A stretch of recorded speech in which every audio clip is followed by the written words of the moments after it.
देख रहे हैं ये गाजा पट्टी की वीडियो नहीं है, ना ही चीन या पाकिस्तान के बॉर्डर की वीडियो है। ये वीडियो अपने ही देश के हरियाणा बॉर्डर की है।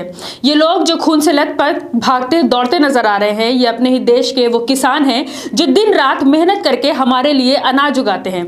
इन पर गोलियां बरसाई जा रही हैं, इनकी आंखों की रोशनी छीनी जा रही है क्योंकि ये अपने हक के लिए आवाज उठा रहे हैं।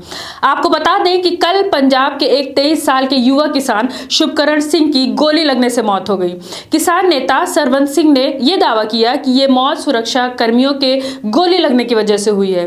वहीं हरियाणा सरकार किसान की मौत की बात को अफवाह बता रही है, यानी मरने वाले किसान की वीडियो सोशल मीडिया पर वायरल हो गई, उसकी फोटोज भी आ गई, लेकिन हरियाणा सरकार के मुताबिक ये एक अफवाह है। किसान की मौत के अलावा 15 किसान घायल हुए हैं, जिनमें से 3 की हालत बहुत ज्यादा गंभीर बताई जा रही है। पंढेर ने यह भी दावा किया कि पुलिस ने 2 आंदोलनकारी किसानों को उठा लिया है।